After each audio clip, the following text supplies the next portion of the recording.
sustainability and green energy, Viking heritage, welfare system, new Nordic food. Welcome to Denmark Explained, where we explore the rich tapestry of Danish culture, one captivating story at a time. How did a peaceful country like Denmark lose a third of its land to Germany in one war? And what does this tell us about the modern Danish identity today? But before we continue, please support the channel by pressing the like button, share, and hit subscribe. And if you want to see more, remember to click on the playlist link below in the description. Thank you. Today's Denmark is known for happiness, bicycles, and hygge. But just over 150 years ago, Denmark faced a devastating loss, not just of land, but of identity. This is the story of how Denmark lost Schleswig and Holstein to Germany, and how that moment still echoes in Danish culture today. Part 1. Setting the stage.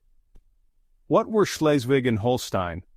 To understand this story, we need to go back to the 1800s, a time when Denmark was much larger than it is today. The regions of Schleswig and Holstein were part of the Danish monarchy, but they weren't fully Danish. Schleswig was a Danish duchy located just south of today's border with Germany. People there spoke both Danish and German. Holstein was mostly German-speaking and part of the German Confederation. So Denmark ruled over a mixed cultural region which worked until nationalism started to rise across Europe. Part 2. The Age of Nationalism. One country, one language. In the mid-1800s, people across Europe began thinking differently about identity. They wanted countries based on shared language and culture, not just royal borders. So, German-speaking people in Holstein and southern Schleswig started asking, why are we ruled by the Danes? At the same time, Danes in northern Schleswig said, why should we be ruled by Germany? This growing tension between Danish and German identities created conflict. Denmark tried to integrate Schleswig more tightly, a move that angered the German Confederation, including the powerful Kingdom of Prussia.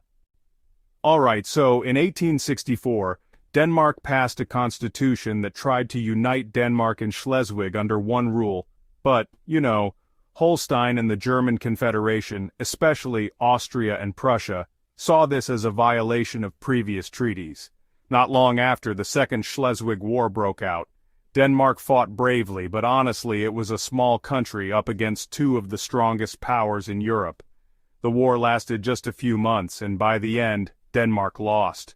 In the Treaty of Vienna, also in 1864, Denmark was forced to surrender both Schleswig and Holstein to Austria and Prussia. It was really a national tragedy. Part 4. The Aftermath. A smaller, stronger Denmark? Losing these territories was honestly heartbreaking.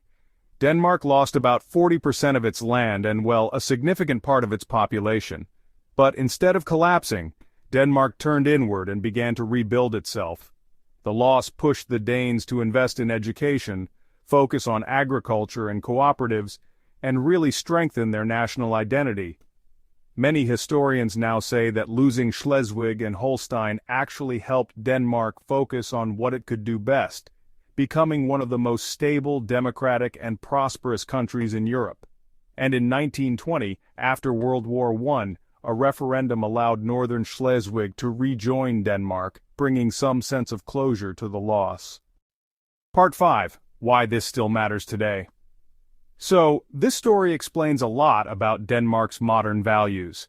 There's a strong sense of national identity, a deep respect for democracy and peaceful solutions, and a focus on small-scale, community-driven solutions like co-ops and local governance. It also explains why Denmark has a clear and peaceful border with Germany today, shaped by hard history but also by cooperation and mutual respect. Here's a question for you. If you were in charge of a multicultural region like Schleswig-Holstein in the 1800s, would you try to unify the region under one language and culture, or allow multiple identities and languages to coexist peacefully? Let me know your thoughts in the comments below. If you're interested in moving to Denmark, visiting, or just understanding what makes this country so unique, don't forget to like this video, Subscribe to the channel and check out our playlist on Danish history and culture. And remember, sometimes, even in loss, there's a hidden path to something better. We hope you enjoyed this video. Feel free to share your thoughts in the comments below. Don't forget to like, share, and subscribe. It really helps us bring you more amazing content. Join us here at Denmark Explained, where we uncover the wonders of Danish culture, one story at a time. See you in the next video.